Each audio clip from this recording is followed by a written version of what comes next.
And a gracious good evening. I'd like to welcome everybody to the Worthout Partner Hangout Marathon. We are doing Worthout Hangouts from now through the beginning of July 1st because I've got some amazing team captains, 3 of which are going to be with us here tonight. And they're all starting classes in the beginning of July. And so this is one way that I can help our team captains get into some of the topics that we're doing for Worthout partners. What is a Worthout partner, first of all? We'll get into a little bit of that. And then it will also give you a really good feel for each of the team captains so that if you're finding you'd like to join one of these mastermind groups or study groups, however you want to call it, you have a sense of who these captains are and whether you would like to be on a particular captain's team. So I want to welcome you for watching. By all means, for those who are watching on demand, please do leave your comments in the comment box below, and that way we can continue on the conversation well after the live event. With that thought in mind, my name is Soul Dancer. I'm the author of Pay Me What I'm Worth, and I'm on a mission to wake up our sense of worth well beyond what's on a piece of paper, whether that's currency, a deed, property, whatever the way we look at worth. My goal in life is that as we broaden ourselves, as we understand what our worth really is, well past any type of money or property or possessions, we live life much happier with a lot less stress. Tonight's topic, we're going to look at how the Pay Me What I'm Worth program is fundamentally changing the way parents are parenting. And I'm going to thank my 3 panelists for hanging in there while I share a story that they, oh God, not this story again, Soul. But it will help frame tonight's journey about how parenting and how the Pay Me What I'm Worth program has fundamentally changed a lot of parents' minds. About 4 years ago, I was completing one of my workshop seminars, a weekend workshop seminar, and we were having our dinner. And this one couple came over and asked if they could join our table, and I said, of course. And to set the stage with this couple, they appear very well-to-do. I mean, you could tell from the way that they're dressed, the way that they've accessorized, the way they present themselves. They were clearly a well-to-do, financially stable couple. But throughout the entire workshop, I kept getting this feeling that there's this like thunderstorm happening overhead. I am a shaman in 4 traditions, and so sometimes some of my shamanic traits kick in, and while they were presenting the happy face, they were presenting the, you know, wow, this is great, and their life is good and cheerful and happy, I still kept seeing this like cloud. And so they came over for dinner and sat down and we started talking, and I looked them in the eye and I said, can I make an observation? And they're like, okay.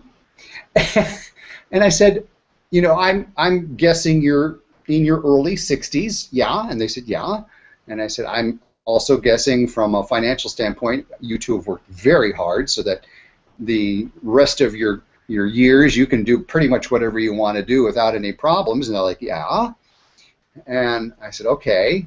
And I said, I've enjoyed you being in here in the class, and what I'm about to say, I realized could kind of like rip open Pandora's box, and it's not my intention to, you know, kick the box open and then run. I'm just curious about something. And the husband kind of says, Soul, spit it out. You know, you've been doing that all weekend long, just spit it out. And I said, okay, fine. I said, what you present to the world and what I see are 2 different things. And I looked at the wife and I said, there's this black cloud over you. There's this pain. There's this suffering that you're carrying that I'm picking up. Now, maybe I'm reading you completely wrong. Please tell me to shut up and it's none of my business. I mean, just what's going on? And the missus kind of gave me that look like I just saw her naked. And because I think she's been so used to masking her feelings so well. And the husband grew very quiet and kind of, you know, like he was praying. He put his head down, and I said, uh-oh, I've touched a nerve. Please forgive me. I really honestly I want to be of service. What can I do? And she goes, well, Sol, here's our problem. When we got married, when we were kids, we got married in our late teens, early 20s, and we vowed that because we were so poor, I mean, literally, we were living in a one-bedroom ramshackle place, and we knew that if we're going to bring kids into the world, we don't want our kids to grow up the way we grew up. We grew up dirt poor. I mean, my mother was at home all the time. My father was, I mean, we wanted to give our kids what we didn't have. So we worked our asses off. We worked hard. And we made sure that our kids had everything that they could have possibly wanted. We live in a nice neighborhood. They went to great schools. We gave them excellent college degrees. They're doctors. They're attorneys. They're doing great. They have great families. And I said, well, again, where's the problem? And this is where she started to cry, and I started to cry, because when anybody starts to cry, I'm like, and she says, Sol, we don't know our kids. In our desire to make sure that our children had what we didn't have, we worked our butts off. We hired people to do things so that the house was clean and the kids were fed and the daycare and the this and that and blah, blah, blah. I mean, we honestly don't know our kids. I mean, yeah, we took vacations, but because we were so preoccupied with what we're missing at work and what we're going to be going back to at work, and I mean, we don't know our kids. And now we have the time to know our kids. They've got beautiful families, they're well established, but because we've taught them to work their asses off, because we've taught them to copy paste what we did in their parenting skills, they don't have time for us. And we both are like, what was the whole point? And the reason why you're seeing pain from us right now, and this is our topic for tonight, and I want to thank everybody who's watching. By the way, if you'd like to be on the panel, open up the chat feature and let me know that you want to be on the panel, and I will invite you in so that we can have a dialogue with you. Had we taken this program 35 years ago, we would have raised our kids much differently. We would have had a much different life. We didn't need the big house. We didn't need the pool. We didn't need the extra cars. We didn't need the fancy vacations. What we needed was more time with our kids. And we're never going to have that. So what was the bloody point? And then we all started crying. So with that topic in mind, I want to introduce our wonderful panelists tonight. We'll start off with Christina Irving, then we'll go to Julia Colon, and then Marsha Sortino. Why don't we just do a quick round of introductions? And once again, I want to thank everybody who's watching. Please do, if you want to join the panel so that we can hear your questions and we can see you, open up the group chat, let me know what your Google Plus name is, and I will invite you into the panel. So at this point in time, I am delighted to have with us the captain of our Team Clarity group. I'll put the Team Clarity link here in just a second. Her name is Christina Irvin, and she has just been a trooper, a beyond trooper, with our program so far. Welcome to the program, Christina.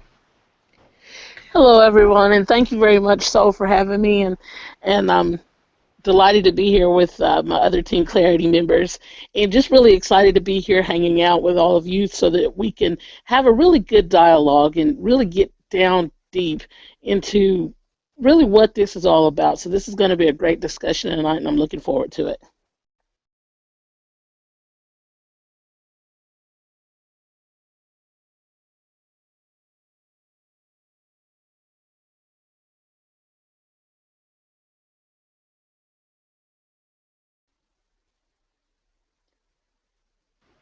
Julia, you're going to have to unmute before we can hear you. Oh, there we go. Actually, it froze, so I didn't even hear you introducing me or anything. I heard the end of Christina's statement, and then it just froze after that. So okay, so what was your question? I would just love an introduction before we dive in. Oh, okay. Well, my name is Julia Colon, and I am a team member of Team Clarity with Pay Me What I'm Worth. I am honored and just very grateful to be here and to share this important topic that it's that just touches my soul. And I am the owner of morethanjustcosmeticsblog.com.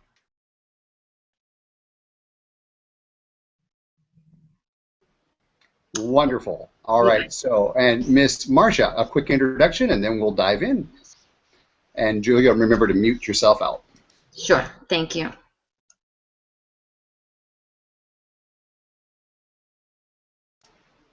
And Miss Marsha, you're going to have to unmute yourself. I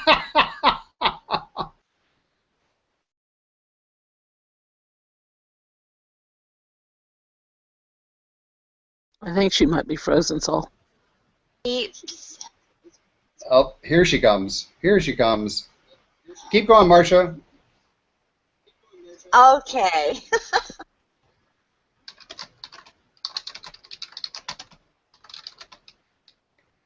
Marsha, unfortunately, you're breaking up again. Start over. Start with an introduction. Oh dear, Marsha, looks like we're going to have technical difficulties with you tonight. Folks, we do apologize for those who are... Unmute now. There you go. All right, how about a Marsha introduction? Hi, my name's Marsha Sortino, and I'm just in love with networking with people, actually, and I do love network marketing, and I am so delighted to be here as well to join in on this conversation, and I hope you get a lot from it. Anyways, back to you, Sol. Tonight I want to explore traditional models of parenting. And the reason why I picked this topic is because, Julia, when you joined our team, you made me cry. You made me cry because your story and the story that I shared at the top of our video was so strongly overlapping. And sadly, the story that I shared at the top of the video and your story is all too common. What's your story? My story is I worked over 25 years with the same company, different divisions. And during that time, I raised my two older children. They're in their mid-20s, early 20s now. And they are doing, their own thing, working, and, just, I don't find as much, the time that I want to have with them is just not available because they're working. And I did not want to do that with my little one, who's 4 years old. It was different this time because, my mom passed away. Soon after, I was so blessed to have this little, to be conceiving another child. And when I took her she was born and I had to go back to work. And when I took her to daycare, I was just torn into pieces. I knew that something was wrong and that wherever I was going, I can't even speak about it without trying not to cry. I just realized that I just was not supposed to be leaving my daughter with anyone. And what happened was, she went to daycare. She had good care and everything. But the hours that she was there was, from 7 in the morning to 6 o'clock at night was just unbearable for me. And I knew I had to do something. Something had to change, and I had to be in my daughter's life. I didn't want to work, and I didn't want her to grow up and not know who I am, or me not even know who she is. And I want to take special moments with her, and because at that point, Marsha, Julia, at that point, you were following the traditional model, right? Yes. Get the job, get the steady paycheck. You were following probably what your parents taught you, right? Yeah, and I realized that when with my older children, it didn't have an emotional effect on me because that's what they were doing. Like, I had to realize what I was missing in order to have changed my life. I do appreciate the moments that I had with my children, my older children when they were younger, but I didn't want to do that with my little one. Like, I knew what I missed. Like, there was a missing link, and I didn't want to have that with my younger child. She is like my rock, and I just could not leave her. So it's hard for me to explain. I just didn't work. We're going to get more into that in just a minute. I want to get Marsha's part of this too. As folks who are viewing, thank you for viewing, by the way. And again, I'm going to remind you, if you'd like to be actually on the panel, just drop into the chat and give me your Google Plus, and I'll add you in the traditional models of parenting, the pros and cons of that, and parenting to be run. Marsha, when you grew up, I know you were in a family where you kind of had to do a little bit of moving around, but was your mom and dad kind of the same thing? They went out there, they got that job, or did you have a mom that was home more? You know, so when we moved from Japan to the United States, my mom was more or less a mom that stayed at home. And I think it was when we got into high school, junior high, high school, is when she really wanted to contribute and find something to do outside of the home. And I think my dad actually, he was so proud of being able to bring home the bacon that when my mom wanted to actually go and maybe do something that she would be good in, he really gave her a hard time about it. So I kind of grew up in the opposite idea of my mom was always home, and we really did have a good childhood, but I do remember the problems when she wanted to go and take a part-time job. She did actually decide she was going to be she was going to drive a school bus, which she did for a little while there, and that was okay. It was part-time, but I think the whole idea for my dad, that was really difficult for him to say, okay, that's okay. But the funny thing about it is when we lived in Japan and my dad was, he was always working with the embassy, my mom, you know, she worked for an American school in Japan, and that was okay. So I couldn't understand really the difference, but it must have been the difference in the lifestyle then, because when my dad got to the U.S., he became an insurance salesman, almost door to door for Combined Insurance Company, and I think a lot of them were like that. They just thought they had to be the breadwinners for their wives. Yeah. So that's a cohort thing. There's kind of, I mean, there's that age range where the male was supposed to be the breadwinner, and the female stayed at home, and that's just the way it was. I was raised that way. I mean, if it weren't for the fact that my father passed when I was very young, I think my father would have been one of those where mom stays at home and takes care of the kids. Besides, there was 9 of us, so you had to do that. Yeah. Let's get to Christina too. I want to get her thoughts about how was her parents as far as the whole worth ethic thing. And Marsha, remember to go ahead and click on that mute button there. Okay. Christina, when you were growing up, did your mom and dad follow the same kind of pattern within the United States culture of the time? Mom and dad need to have that work thing going on, or was one parent at home while the other one was out working? Yes, so actually both of my parents did work outside the home, and it's kind of ironic that we're having this conversation because for my entire life growing up, my father had 2 or 3 jobs, and just today was saying how he looks forward to being able to retire, because he looks back and he's spent, over 27 something years where he's had 2, 3 jobs at one time.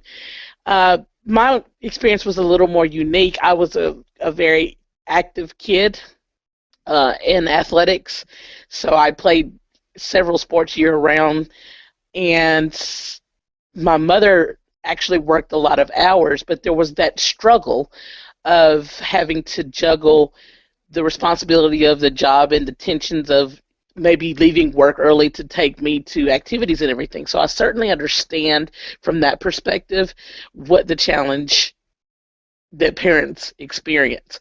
I have to say that it was until I was in my late 20s, early 30s, that I really got to know my father, and that's probably because he did so much working so much, and we didn't see each other very much. So let me go back down the line, starting with Christina. Christina, and again, thanks for everybody for watching. If you want to dive in and ask us questions later on, please open up the group chat thing and give me your Google ID, and I'll add you into the panel. Christina, did you sense because you were so busy, did you miss your parents? I mean, did you feel like you were cheated from getting to know your parents during that time? I did miss my mom. My mom and I were like BFFs because we were always together. We were always doing my activities together, traveling. However, as the family unit missed my father, and quite often he would go through the house, and literally my mom and I would be making plans that we never even included him because we knew he had to go to work. So the family unit did suffer as a result. Okay. All right. Julia, your turn. Do you have a sense of missing your mom and dad while they were doing what they were doing? Not my dad. I didn't grow up with my father. I think I might have seen him one time out of my whole life, and I believe I was about 13 years old. So I couldn't miss him because I didn't have him. But my mom, yes. She was one of the greatest people that I've ever met in my whole life. Thank you. Marsha, unmute yourself. As you think about growing up, Marsha, granted, you're growing up in different cultures, and different cultures have different parenting styles. So what was your memories of growing up as far as getting to know your mom and dad? Do you sense you got enough time to get to know your mom and dad as you were growing up? So I really did get to know my mom very well, and we became best friends, honestly. Though I can understand what Christina says about really her dad working all the time, and her family never really planning things around her dad or seeing her dad. My dad also was always on the road. They sent him to different states all over, and he would just be on the road all the time. So we were used to my dad never being home, really, and maybe just being home on some weekends. And so it was difficult. I really didn't get to know my dad until very, very much later as a grown woman. That's when I started to get to know my dad. And it was, what I did notice, though, is that because my dad was willing to really keep us financially in good shape with the family, and we never did see him that much, I also noticed all the stress around him.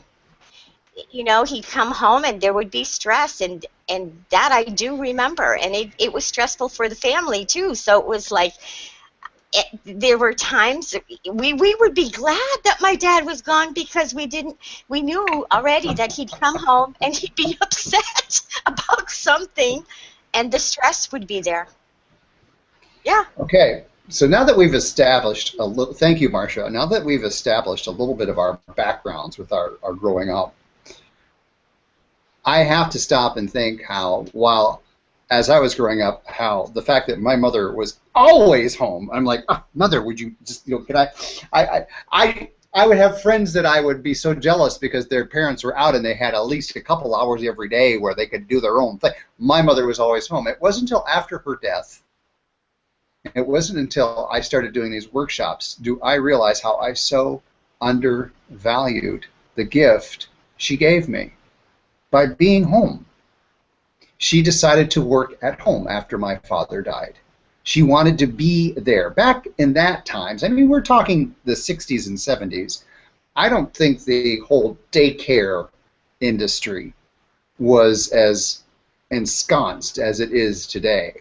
Back in my childhood, I lived in a neighborhood where every other household mom was my mom. If I screwed up or did anything, I couldn't even get home by running fast enough before my mother already knew what was going on, because all the other moms would be telephoning in and, you know what your son did, and then I'd get in the door and like, oh crap, here we are. And now that I live in Hawaii, it's even worse. There's this coconut line that goes, I don't know how it happens, but people find out about stuff even faster than the internet. But anyway, I digress. The people that are here on tonight's panel are part of a current study group, and each one of them are team captains, and they're going through this journey called Pay Me What I'm Worth. It is a program designed to help reawaken our sense of worth. So I want to postulate this question to Marsha and Julia. Both of you are parents, and then Christina, we're going to approach this question from a different angle when we get to you. But Marsha, Julia, you now are 4 months into this program. I would like you to extrapolate or conjecture, had you taken these 4 months before you had your first child, had you woken up in you what you now have awakened in you by going through this program, would your parenting style be the same or different? It would be. Okay, well, let's go with Julia first. Go for it. I didn't even let you finish the sentence. I'm sorry. It would be different. I would have resigned from my job 20-something years ago, and I would have raised my children. I would, I would have worked, but not something to the extent where I didn't get to make it to any of their plays or any of their shows or ballet classes. I would have been seriously more involved in their life. Now, may I share with where you were at when you came in the program? Can I share the observation of where you were about to leave your job? Can I share that story a little bit? Yes, of course, of course. Folks, just so you know, when Julia came on board, this is back in March, there was fear in your voice, Julia, when you talked about the fact that you handed in your notice. Yes, yeah. I mean, Marsha, Christina, Yes. do you want to reflect on what you were picking up from Julia when she first started with us? Well, I do remember there was that sound in her voice that she was so worried that she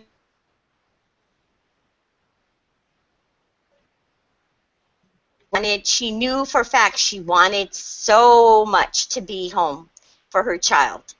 And it was kind of like that dilemma. You could hear it in her voice when she first came on. And 4 months later, fear. yes. 4 months later, though, boy, she's a totally different Julia. Yes, ma'am. Kicking butt and taking names. She's kicking butt and taking names. That's all there is to it. Yep. Yeah. So what I'm hearing you say, Julia, is had you at least started this program before you had your first kids, it would have gave you that perspective of balance, right? Is that fair? Yes, I would have planned it out. I would have planned it out differently. I probably would have waited longer to have my children because I did have my 2 older children at a young age. I would have planned it out and saved my hang up was money. I had, because that was my mother's hang up. She was a single mom raising, 5 kids, and so my thing was to have money for my kids to feed them and to just to make sure they had the necessities, the daily necessities. But I know now that my children just wanted me. They didn't want that Nintendo PlayStation or, Pac-Man back in those days. Mm-hmm. And We get yeah. we get caught up with the peer pressure stuff, don't it? Because your children have other children, and those other children are of families that are much more financially abundant than you are. There's this whole kind of class competitive thing, isn't there? I didn't understand the question. Did your kids grow up in a school where, they got to keep up with the Joneses? If their friends had nicer thises, they wanted nicer that's, or did you train them in a way that that's just not how the world is? No, I trained them. That's how the world is. Okay. Yeah, yeah. I didn't know now. Now it's I'm not like if I could go back and take what I have learned over the last 20 something years, now and go back, I would take what I've learned now and apply it, to my past for my children. Before, So if yep, go if I ahead. if I Sure. may, just referring back to that question of balance in in regards to Julia's story in particular, I can say, just observing Julia, that probably she would have definitely been more present, and not present in the physical, but present in the emotion and mental Yeah. position in her family. I think, and for those of you who are watching, you can certainly listen to that change over the course of the 4 months at bit.ly/pay radio. But Julia, definitely, I can tell that your family now seems to be functioning on all cylinders. Yes, when I first started, like Soul said, I was so worried. I mean, I was having sleepless nights, and when the day came that it was my last day, um, and I walked out, I was walking. I knew because we had started this program that I was going to be in a better place because I had already started the process to work on me, and I already started the process with the pay me what I'm worth. And if I didn't start this process, I would be worried to death. I would feel guilty. I would be shameful because so many women are working, and I have, I'm fortunate enough to not have to work, and I would feel bad about that. But this is my life, and this is what I've chosen. This is what I want, and I'm a happier person, and through that, I'm able to um, receive and also give in return. Okay, remember what you just said, Julia. We're going to come back to that in just a second. I want to cue Marsha in now. Marsha, based on what you've experienced so far in our 4 months together, thinking about had this awakened awareness that you have of yourself now, had you had that before you had your first kids, what would have changed and what would have stayed the same? What would have changed with my family would be that I would have made sure that I was present for all the things that I really wished I had been present for, but I couldn't be because I was at work. And I think the second part to your question, Sol, was what would be the same? What would be the same is that, well, I'm going to go back to the changed. I also think that I would have done more in looking for a job, or not a job, but looking for work from home, doing it from home. But at the time when my kids were young, of course, we didn't even have a computer yet.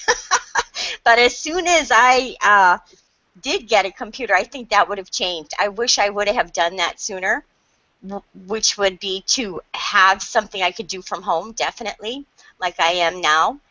Um, and what would have been the same would be the fact that we were very close family oriented.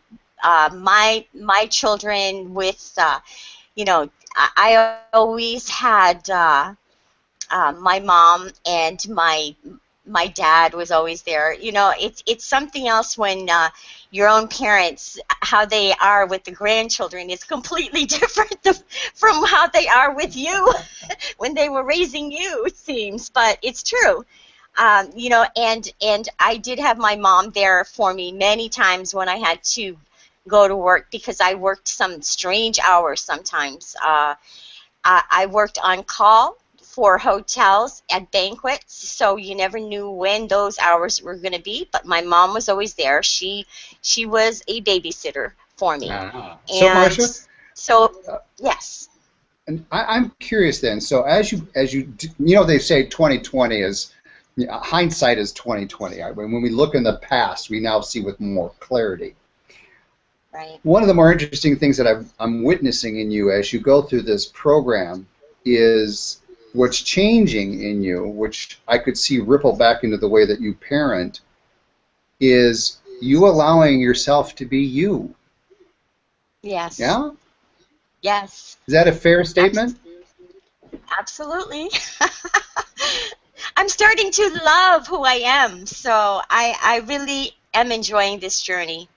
It's absolutely wonderful to be able to dig in and see who am I, where am I, and where am I going in my life, and just to be able to discover that is precious. Most of us, we don't have that time we don't take the time to really discover ourselves.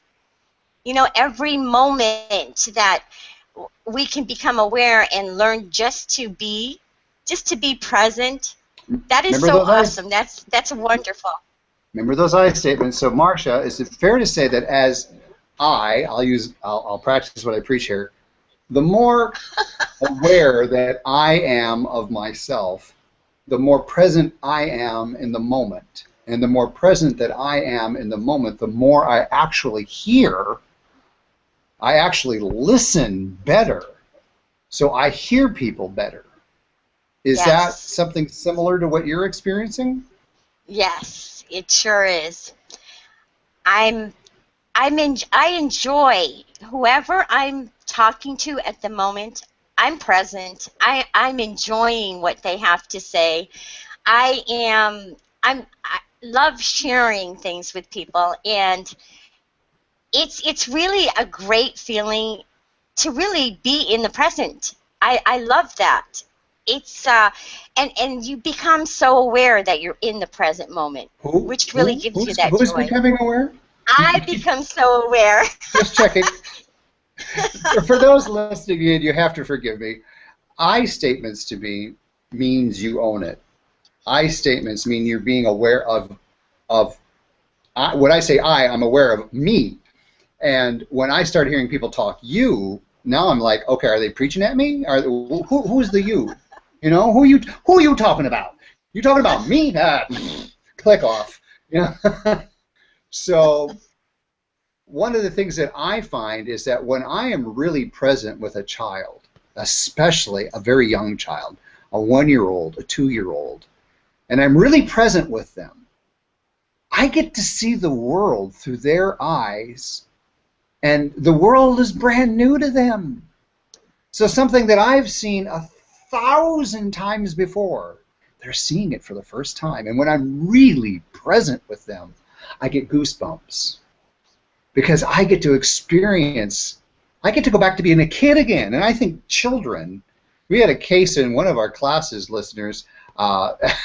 Julia, I am so proud of you sharing your story about how she's 4 years old?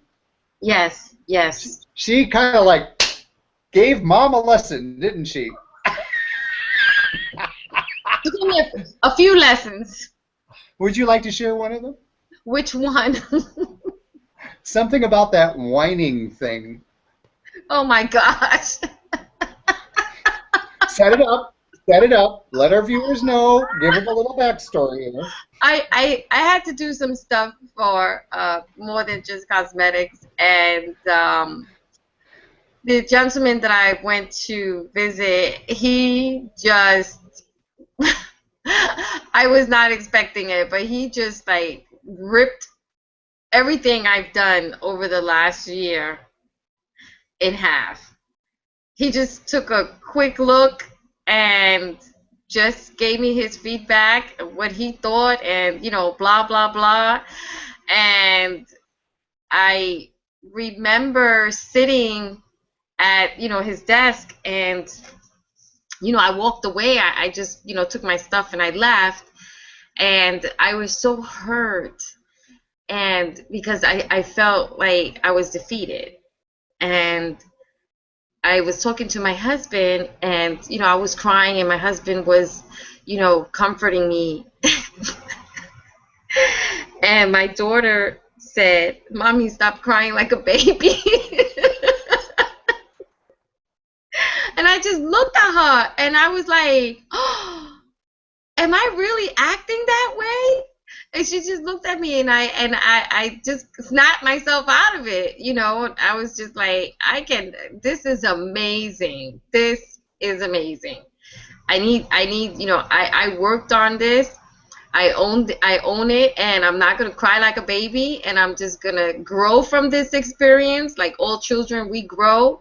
I grew from the experience, and I took what the gentleman was saying, and I took some of his points, and it was quite an experience, and to hear my daughter say that was she says it because I tell her sometimes to stop whining. She whines, so I tell her stop whining, and so she told me stop crying like a baby. If you were not in this program, what would have happened to you? What would have the other Julia have done if you had not been in this program? I would have quit, and I would have quit definitely. And when you in this scenario, I mean, the way that this person impacted your life and shredded your work. I would have quit. I would have shut down my website. I would not do nothing anymore. Would you still be in a funk? Would you still be kind of... Definitely I would be in a funk, and I'd probably blame him, Because, I would have blamed him.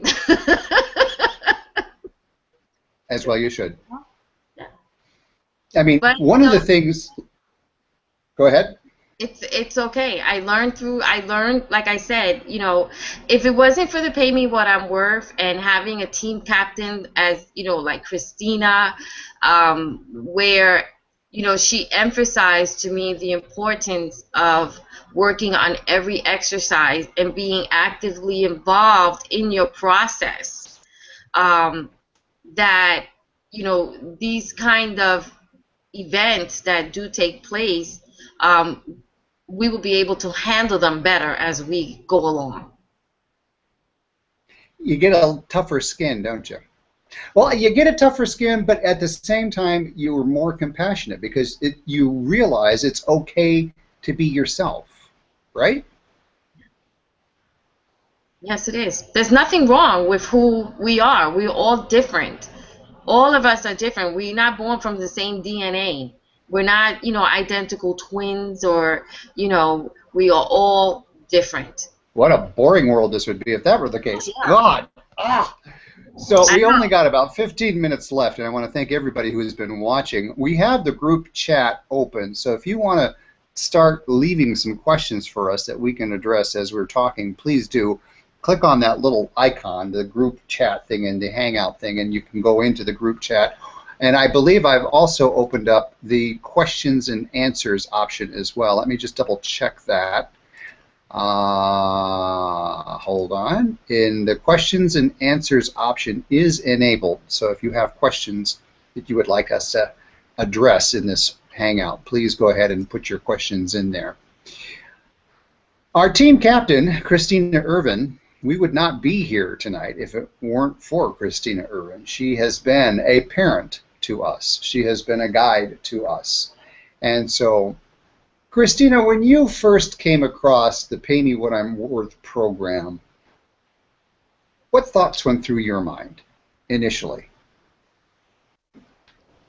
Initially, I was thinking I had some roadblocks in my business, discomfort asking for appointments, and discomfort asking for the sale. I thought, yeah, I'm not being paid what I'm worth in my business, and this is going to help me through those roadblocks. And then you reached out to Marsha, and you reached out to Julia, and we'll start with Marsha. Marsha, when Christina first knocked on your door and said, hey, check this out, what was your first gut reaction to what Christina was proposing? My first gut reaction was, whoa, I wonder if I can afford this. And then I really had a good talk with Christina. And, you know, the first thing she asked me was, actually both of you asked me this, are you being paid what you're worth? And I had to say no. No, I'm not. And I remember we had previous conversations, Christina and I, just chatting back and forth, and she kind of pointed out to me that, you know, we can be mentoring people and doing all that, but how long are we going to be doing that without really getting any compensation for all our efforts? And I had to agree with her on that. I absolutely had to agree with her on that. And I also really had to realize that I was not in balance with giving and receiving. So, you know, the first thing I did was I made sure that I could muster up that money so that I could just start the class with Christina. And so I spent a few days on rooftops shoveling snow. I said, I'm going to do this. Yeah, I'll never forget that. And so I just want to just really kind of point out really quickly what Marsha was saying, because in that discussion we were having, it was about always serving from our cup, our empty cup, because Marsha and I are both big on giving, but it always seemed like it was always us giving. And I know me personally, there were times when I was crying to receive sometime. But I didn't know before this process the importance of being in balance. And so when Marsha speaks to compensation, that wasn't just limited to currency compensation. It wasn't just limited to that. It was about being in balance and being able to receive sometime. Yeah, I often use this example. I mean, I've yet to go to a grocery store, a utility company, my cell phone company, my leasing company, anybody I owe money to or would owe money to, but you know, the waiter at the restaurant when the bill comes and go, you know what, I just had the most awesome experience with Christina Irvin. I helped her release a decade's worth of pain and suffering. She's rocking this world because of the work that I did.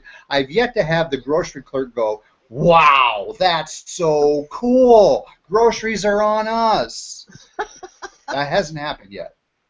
I'm waiting. That can possibly happen one day. But in the meantime, there's this thing about actually getting paid financially as well as emotionally, spiritually, personally, socially, all of these things. And as parents, we're going to, with our last few minutes left, I want to focus on the fact that each one of you are having some teams starting, and you all are going to be kind of the parent for the team. We're going to be co-parenting, actually. I'll be teaching most of the class, and you're going to be like the parent where sometimes I'll be the good cop, sometimes you'll be the good cop, sometimes we'll see. But my question to each of you now, as people are listening in, what types of people are you looking for? In 2 to 3 minutes, try and keep it focused. Who do you want on your team? Who are you looking for? Who do you think would be a really good fit for your team? And why don't I go ahead and I start off with Marsha. I see your mic is still on. Marsha, who do you want on your team? You're starting your next class around the 1st of July, right? Yes. Okay. Yes. You've got only 6 seats left, right? Yes. Okay.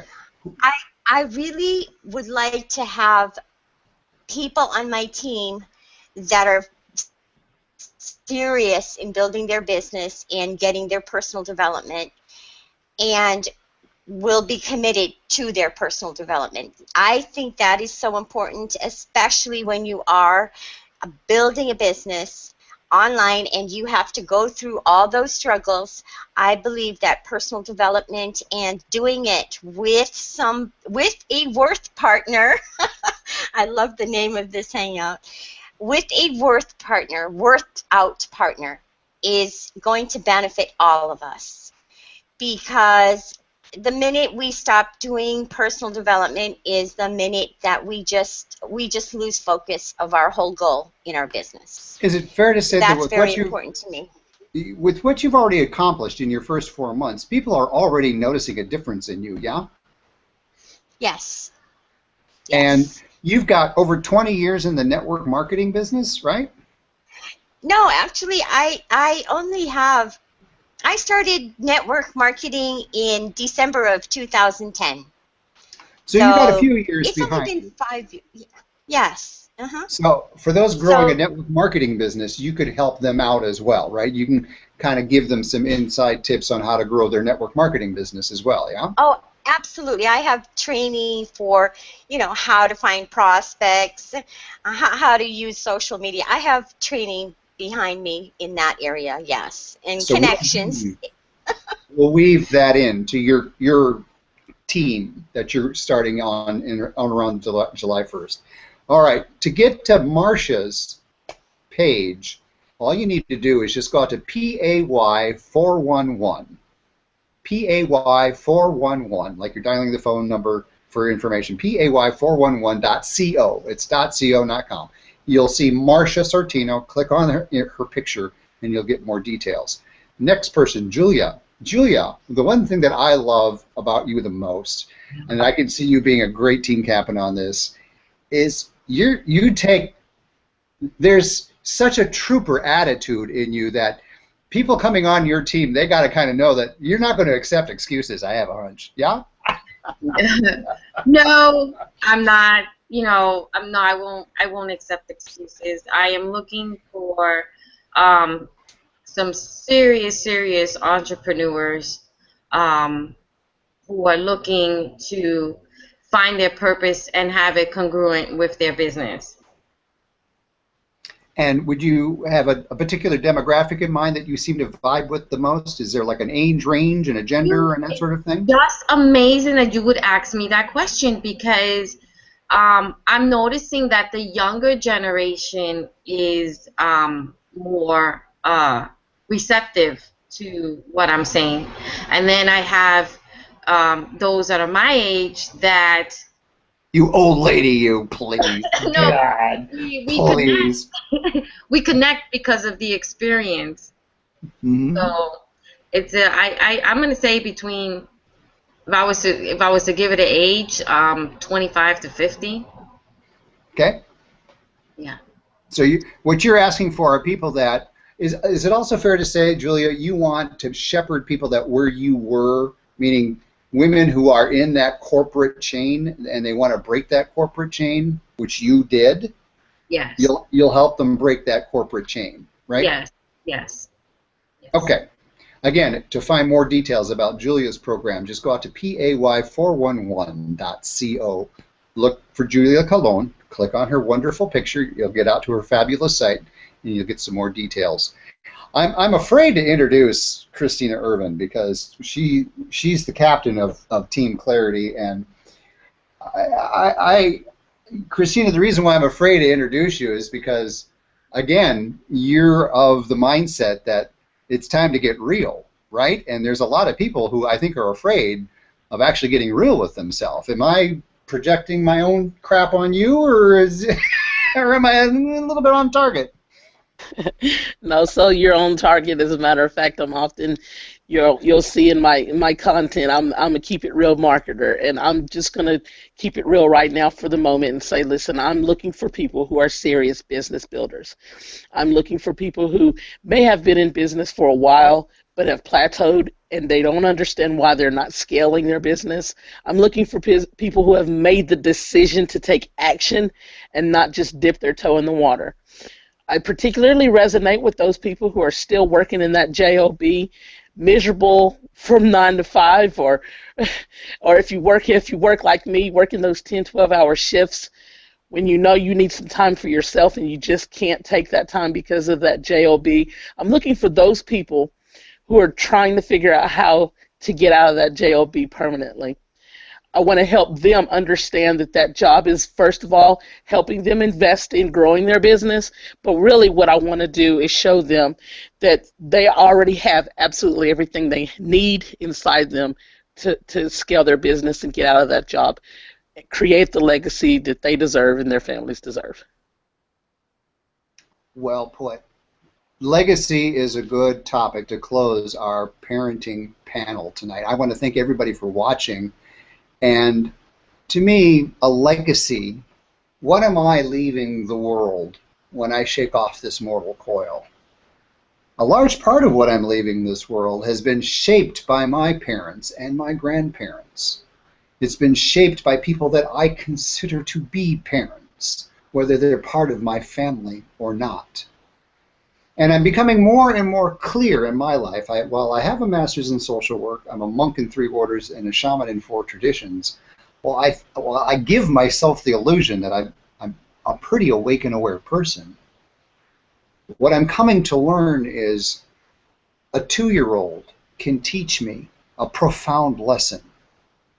A stranger at a bus stop while I'm waiting for the bus can be a parent for a millisecond, and I can choose to learn if I'm open to it.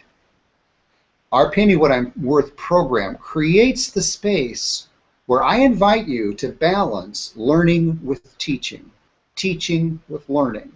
The team captains that you've met tonight on our Hangout, I'm challenging them to teach now. And by watching them teach, I'm going to be co-teaching with them. By watching your captains teach you, I learn. I'm constantly learning. I have learned from Marsha. I have learned from Julia. I have learned from Christina things that I never got in college. I never got from my parents. And I consider that to be golden material. So before we wrap up tonight, I want to just make sure those viewing, again, thank you for watching, and those who are watching this on demand, please leave your questions in the comments below. Let's do a round of takeaways before we wrap up tonight. And if you have questions, you can, by the way, who are viewing, just open up that chat function on the side there and type in your chat question, and you can leave a question for us also. All right, so Christina, any particular takeaways that you've gotten from our journey tonight?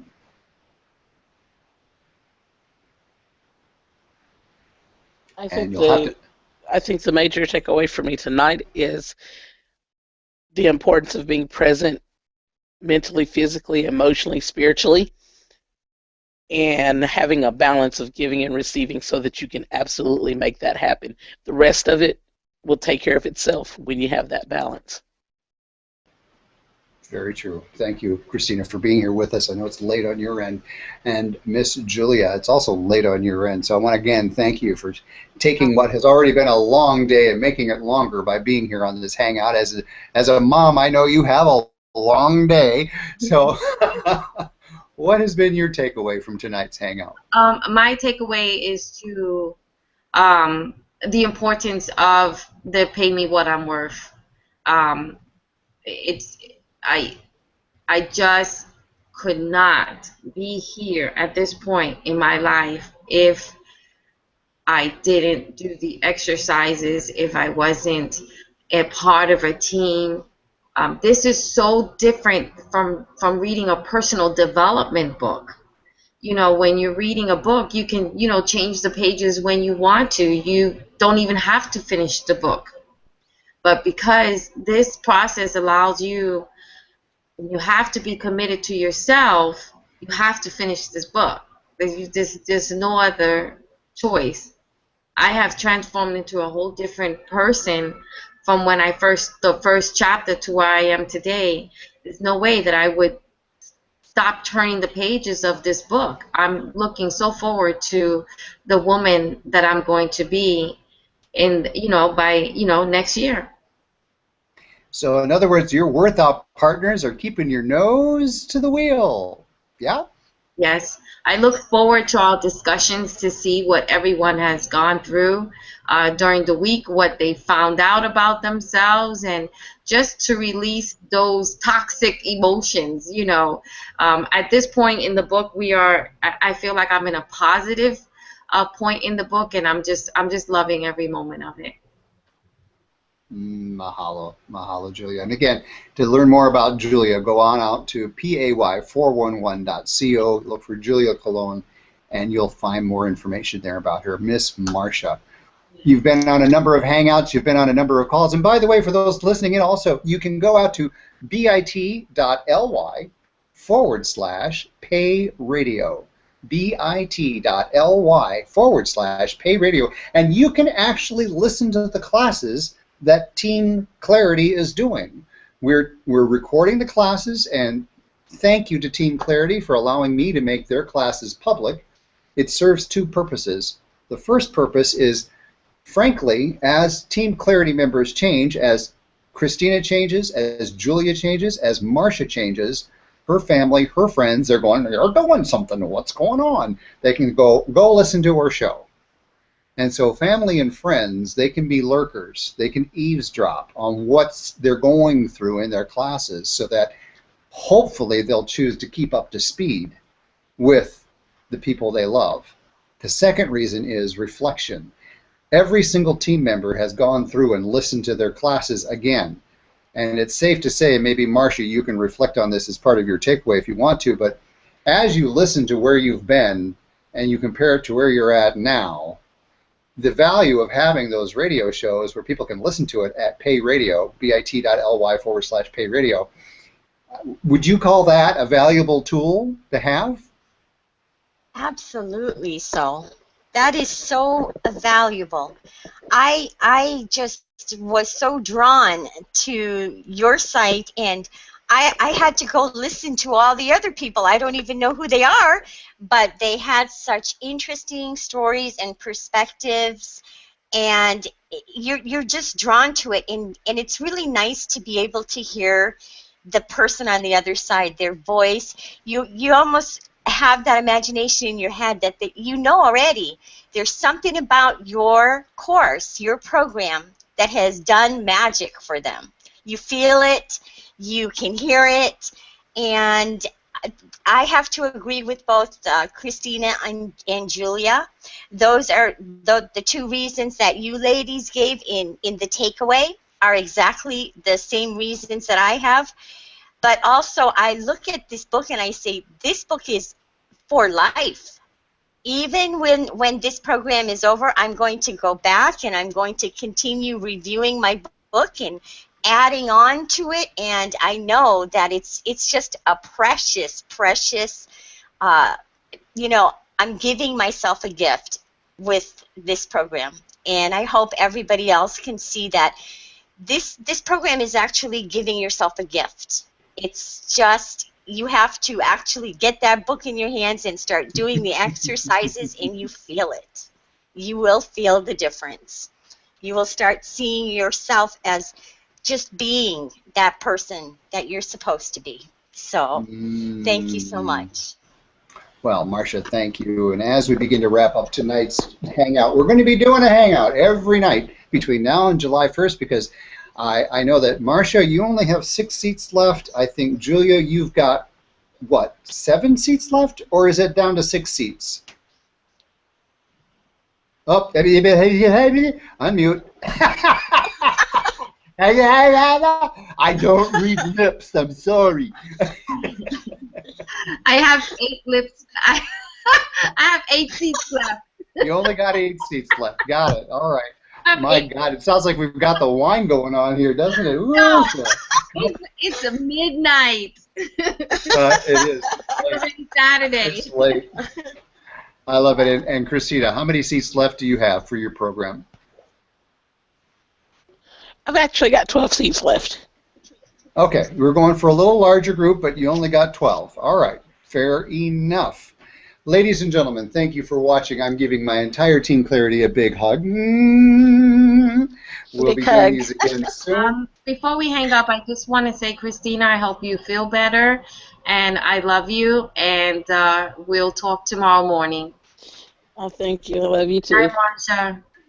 Love you too, Christina. Love you guys. And yes, I love all of you guys. You take care. You too. Good night. Bye. All right, and for all the viewers, thanks for watching. Aloha. Good night. Good night. Good night.